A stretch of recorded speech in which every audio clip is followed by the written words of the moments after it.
just say that I was just this bold guy. You know, no fear. I was scared. I was very vocal in this community when this happened. And I thought maybe we should call the bishop and ask for his permission to do the vigil. And after that, I was like, hell no. I'm not going to do that. His permission does not make it correct. Do you realize that? And I'm not knocking bishops over here, but what is correct is correct. You people are just out here on a search, though.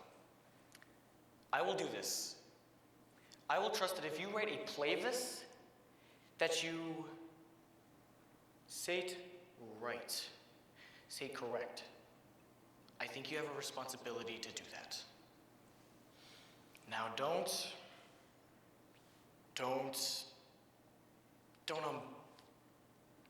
make matters worse. You think violence is what they did to Matthew.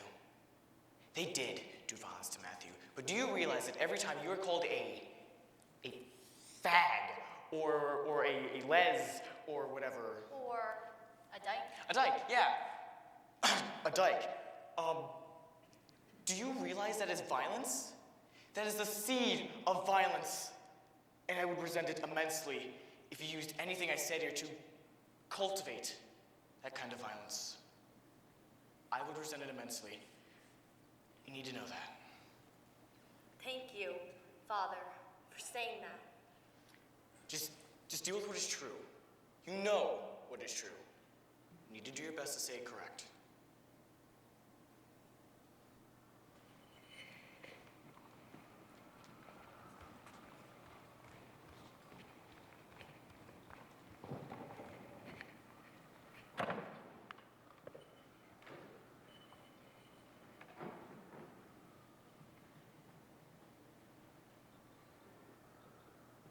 Moment.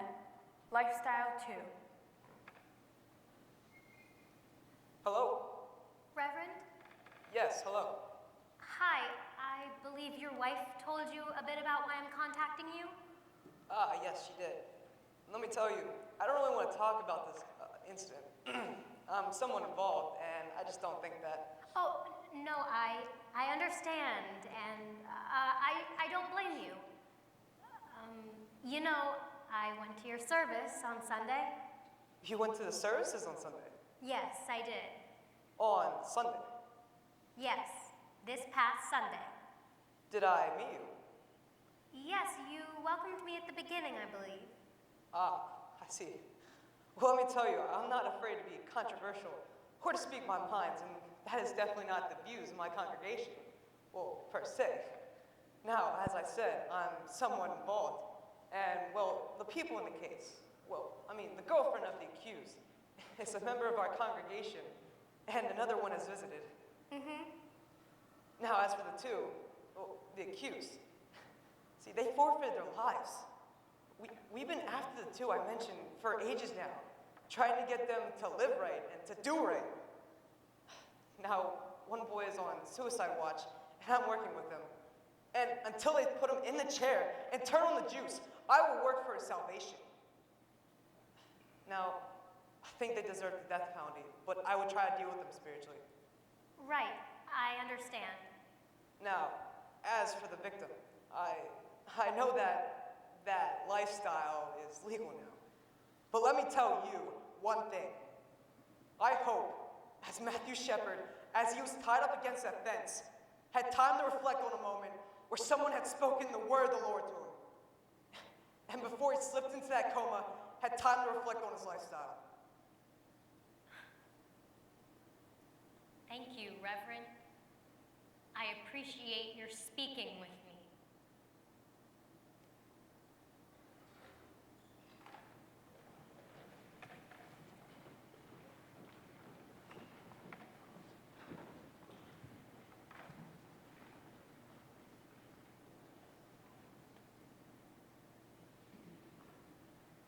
Moment. That night. About 11:30 I had just gone to bed, and I got a call from Marge, our chief operating officer. His blood pressure is beginning to drop. Well, let's wait and see. She called again about 10 after. He just died.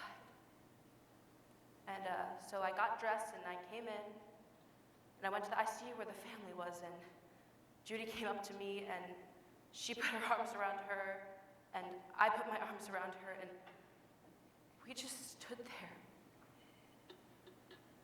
Honestly, for about 10 minutes, because what else do you do? And then we had to sit down and talk about the things that you just...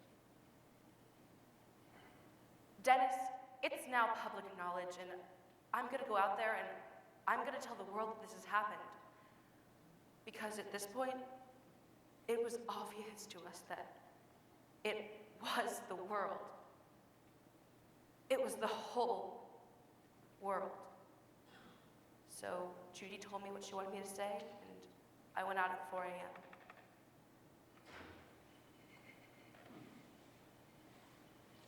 Moment.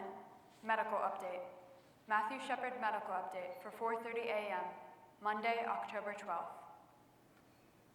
As of 12 midnight, Monday, October 12th, Matthew Shepard's blood pressure began to drop.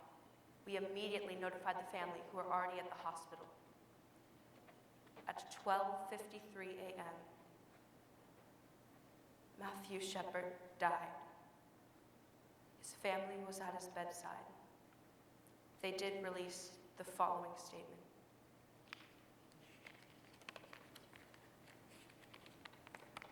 We again wish to express our sincerest gratitude to the American public for their overwhelming response to our son. We were very glad that we did not have to make a decision on whether or not to continue life support. Like a good son, he was caring to the end and relieved all stress or guilt from the family. He came into the world premature, and he left the world premature. Matthew's mother said, "Go home, hug your kids, and do not let a day go by without telling them that you love them."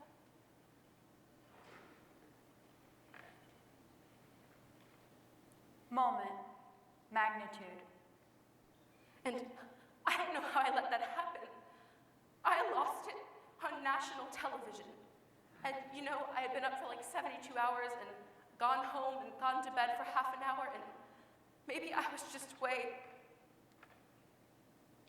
I don't know. But in a moment of complete brain deadness while reading that statement, I thought about my own 4 daughters and go home, hug your kids, and she doesn't have her kid anymore. And there I am thinking, this is so lame. And then we started to get emails and letters just pouring in, and most of them were generally just very kind.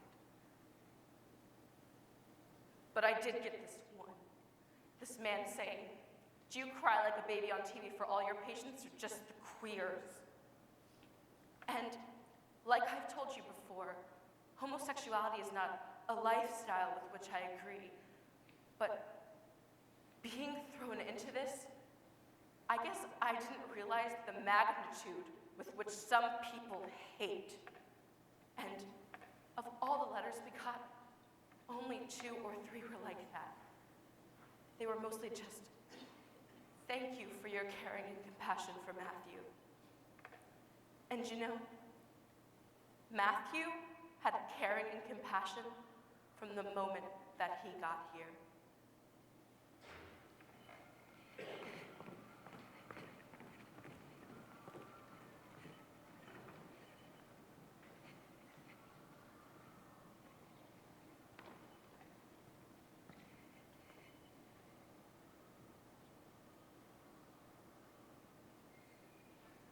Moment. HOPE. I I spoke with Doc today and told him he would soon be coming back out for the upcoming trials of Russell Henderson and Aaron McKinney. And this is what he had to say.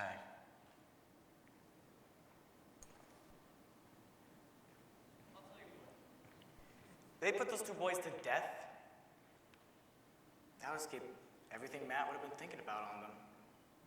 Because he wouldn't want those two boys to die. He'd want to leave them with hope. H-O-P-E. Just like how the whole world hoped that Matt would survive. The whole thing. You see, the whole thing ropes around hope. H-O-P-E.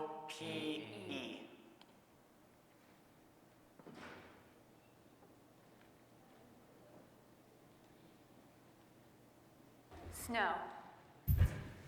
The day of the funeral, it was snowing so bad. Big, huge, wet snowflakes. And there were thousands of people in just black and umbrellas everywhere. And there were these two churches, one for the immediate family, invited guests, people of that nature. Then one for anyone else who wanted to come. And still, there were hundreds of people that couldn't fit into either of the churches. And there was this big park outside the churches, and that's where all these people were. And this park was full. And I guess it was like the worst storm they ever had. Tiffany Edwards. Like, trees fell down and the power went out for a couple days just because of it. And I thought to myself, it's like the forces of the universe at work, you know? Like, whatever higher spirit was blowing storms was blowing this storm. My most striking memory from the funeral Carrie Drake, Casper Star Tribune. is seeing the Reverend Fred Phelps from Kansas. That scene go up in the park. Do you believe in the Bible? Do you believe you're supposed to separate the precious from the vile? You don't believe that part of the Bible? You stand there, ignorant of the fact that the Bible, 2 times for every verse, it talks about God's love, and it talks about God's hate. A bunch of high school kids who got out early came over and started yelling at some of these people in the protest, the Fred Phelps people. And across the street you had people lining up for the funeral. Well, I remember a guy. I remember this skinhead coming over, and he was dressed in leather and spikes everywhere.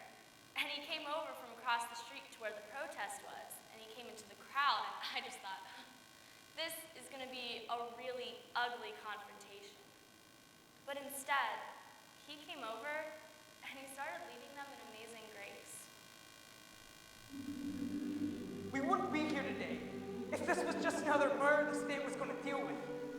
The state deals with hundreds of murders every single day. But this murder is different. Because the fags are bringing us here to try to make Matthew Shepard into the poster boy for the gay lifestyle. But we're going to answer it. It is just that simple. 6 months later, the company returned to Laramie for the trial of Russell Henderson, the first of the 2 perpetrators. It was to be a capital murder trial. When we got to the Albany County Courthouse, Fred Phelps was already there. You don't like that attribute guy. But so was Romaine Patterson. You don't like that perfect attribute of God. But we love that attribute, and we're going to preach it. Because God's hatred is pure. It is a determination. It's a determination that God's going to put people in hell. That's God's hatred. We're standing here with God's message. We're standing here with God's message. Is homosexuality okay? What do you mean it's up for you to judge? If God doesn't hate gays, then why does he put them in hell? You see the barrenness and sterility of your silly arguments set over some solid gospel truth? Barren and sterile, like your lifestyle, your silly arguments. After seeing Fred Phelps protesting at Matthew's funeral and finding out that he was coming to Laramie for the trial of Russell Henderson, I decided that someone needed to stand toe-to-toe with this guy and show the differences. And I think it is at times like this, when we're talking about hatred as much as the nation is right now, that someone needs to show that there is a better way of dealing with that kind of hatred. So, our up like angels. And so we have designed this angel outfit, for our wings are huge. And there'll be 10 to 20 of us that are angels. And what we're gonna do is we're gonna encircle Phelps. And because of our big wings, we are gonna completely block him. So this big band of angels walks in. We don't say a word. We turn our backs to him and we stand there. And we are a group of people bringing forth a message of peace and love and compassion. And we're calling it Angel Action. Yeah, this 21-year-old little lesbian is ready to walk the line with him. When those old preachers lay their hands on me, it's called an ordination. Then they deliver a charge. Mine was from Isaiah 58:1. Cry aloud, spare not, lift up thy voice like a trumpet, and show my people their transgressions. And I knew my angels were going to be taking the brunt for all he had to yell and say. I mean, we were going to be blocking his view, and he was going to be like pissed off to all hell. So, I went out and bought all my angels earplugs.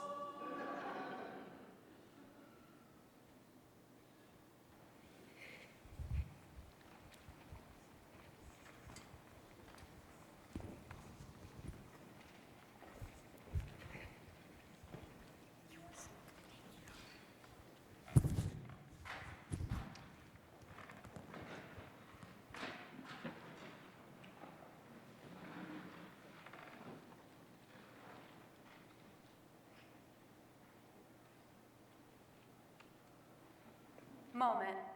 Jury selection. The court is in session. Romaine Patterson's sister, Trish Deeger. As soon as they started jury selection, everybody was coming into my shop with, I don't want to be on this trial, I hope they don't call me. Oh my God, I've been called, how do I get off? Just wanting to stay as far away from it as they could.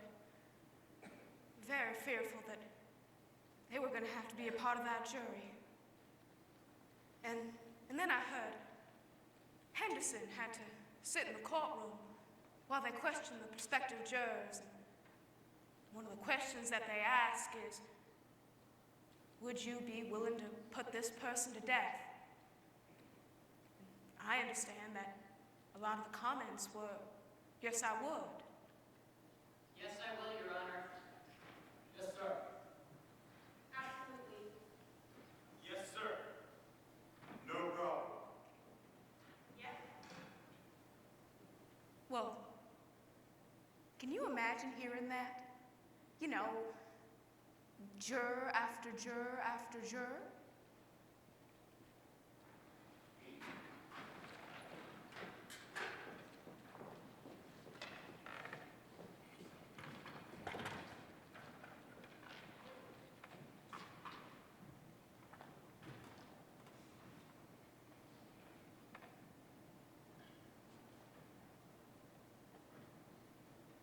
Moment. Russell Henderson. You entered a not guilty plea earlier, Mr. Henderson, but I understand you wish to change your plea today, is that correct? Yes, sir. Mr. Henderson, you do understand that the recommended sentence here is 2 life sentences. Yes, sir. Do you understand that those may run concurrently or they may run consecutively? Yes, sir. Mr. Henderson, I will now ask you how you wish to plead. Guilty or not guilty? Guilty. Before the court decides whether the sentences will be concurrent or consecutive, I understand there are statements to be made by at least one individual. This is an excerpt from a statement made to the court by Lucy Thompson.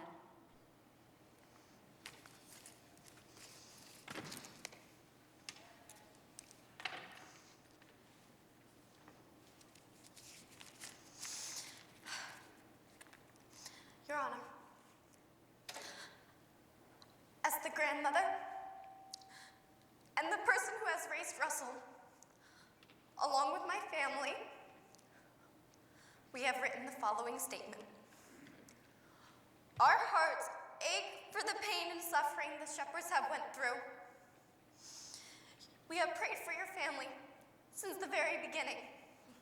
Many times throughout the day, I have thought about Matt, and you will continue to be in our hearts as long as we know your pain will never go away. You have shown us so much mercy in allowing us to have this plea, and we are so grateful that you have given us all the opportunity to live. Your Honor, as a family, we hope that you sentence Russell for 2 consecutive life terms.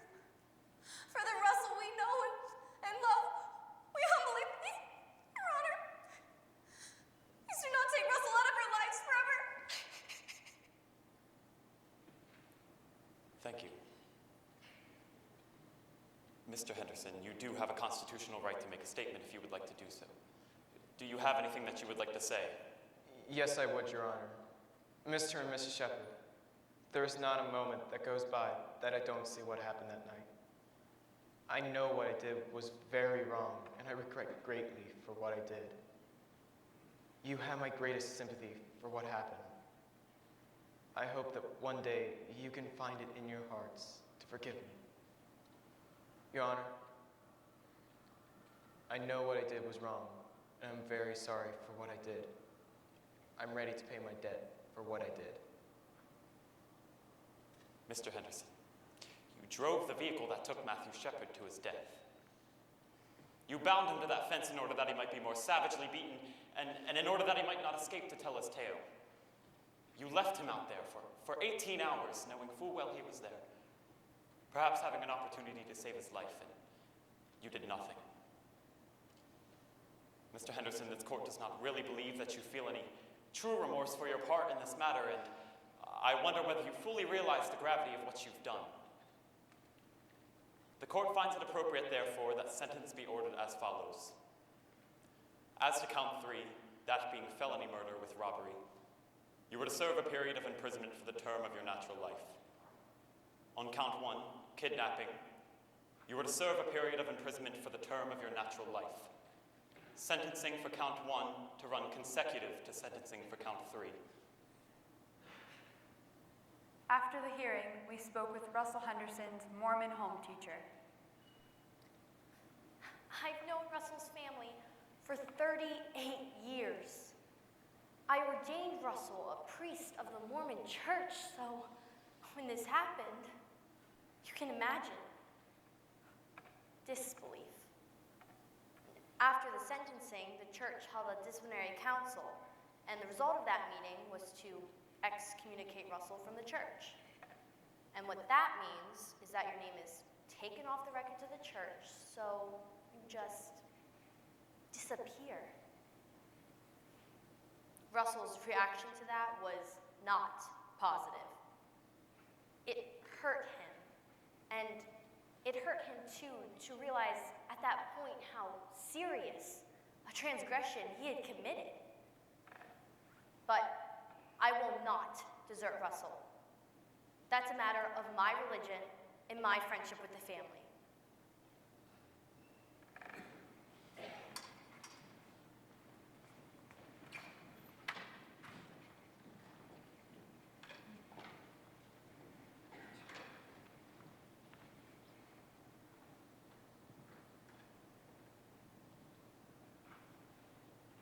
Moment. Angels in America. Before we left Laramie, we met again with Rebecca Hilliker at the theater department. She is producing Angels in America this year at the university.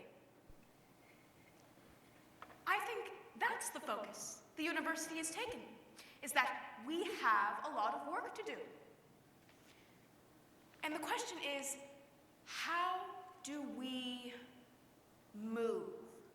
How do we reach a whole state where there is some really deep-seated hostility toward gays?